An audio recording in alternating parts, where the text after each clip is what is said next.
মৃত্যুটো এটা শিল্প, জীৱনৰ কঠিন শিলত কটা নিৰ্লোভ ভাস্কৰ্য। সুগন্ধি পখিলাৰ কবি হীৰুদাই ভবাৰ লেখীয়াকৈ চন্দনেও বিচাৰিছিল নেকি মৃত্যুক এটি শিল্পৰ ৰূপ দিবলৈ। হয়, চন্দন চেত্ৰী নামৰ এগৰাকী সম্ভাৱনাপূৰ্ণ যুৱকৰ মৃত্যু হৈছে এটি শোকাবহ পথ দুৰ্ঘটনাত। নৱবৰ্ষ 2025ৰ দ্বিতীয়টো দিনতেই 15 নং ৰাষ্ট্ৰীয় ঘাইপথৰ ডিভাইডাৰত খুন্দিয়াই গাড়ীখনত দাও দাওকৈ জুই জ্বলি গাড়ীৰ ভিতৰতে প্ৰাণবায়ু উৰি গৈছে ঢেকীয়াজুলিৰ চন্দন নামৰ এজন তজবজীয়া যুৱকৰ। কিন্তু কি আচৰিত, মৃত্যুৰ কিছু সময় পূৰ্বে ফেচবুকত লিখি থৈ গৈছে চন্দনে অন্তিম যাত্ৰা নামৰ নেপালী ভাষাত এটি কবিতা। কবিতাৰ লগত এখন হাঁহিমুখীয়া মুখৰ একপি ফটো। দুৰ্ঘটনাত পতিত হৈ অগ্নিদগ্ধ হোৱা উদীয়মান যুৱ সংবাদকৰ্মী চন্দন চেত্ৰীৰ গাড়ীৰ ভিতৰতে মৃত্যু হৈছে। শেষবাৰৰ বাবে ফেচবুক ৱালত থৈ গৈছে কিছু মনৰ কথা, যিবোৰ আজি মাথো সকৰুণ স্মৃতি হৈ ৰ'ল।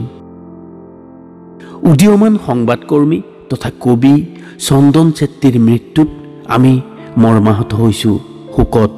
সকলোৰে মুখত এটাই কথা, এনেকৈ হেৰাই যাব নালাগিছিল সি।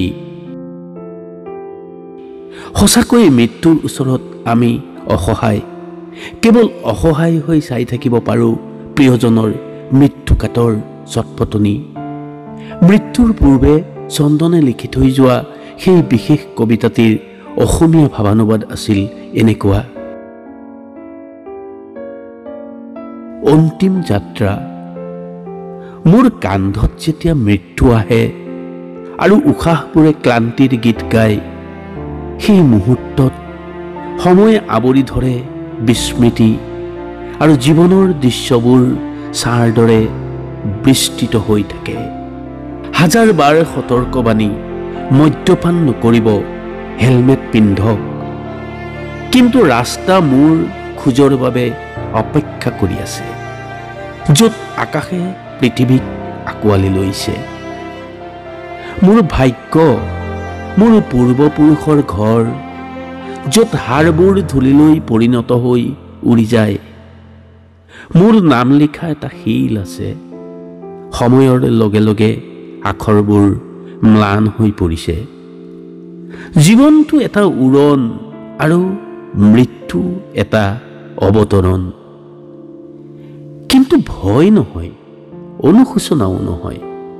প্ৰতিটো উশাহৰ লগে লগে ছুটি লওঁ আৰু শেষবাৰৰ বাবে আকাশলৈ চাই হাঁহি উঠোঁ, কাৰণ এতিয়াও আগলৈ যাত্ৰা আছে। প্ৰিয় দৰ্শকসকল, এয়া আছিল মৃত্যুৰ পূৰ্বে চন্দন চেত্ৰী নামৰ সেইগৰাকী উদীয়মান সংবাদকৰ্মী যুৱ ব্যৱসায়ীয়ে লিখি থৈ যোৱা কবিতাৰ ভাষা। আমি সেইগৰাকী উদীয়মান সংবাদকৰ্মীলৈ জনাইছোঁ টাইমছ মিডিয়া 24ৰ তৰফৰ পৰা গভীৰ শ্ৰদ্ধাঞ্জলি। তেওঁৰ আত্মাৰ সদ্গতি প্ৰাৰ্থনা কৰিছোঁ। লগতে আমি চন্দনৰ শোকাৰ্ত পৰিয়ালবৰ্গলৈ সমবেদনা জ্ঞাপন কৰিছোঁ।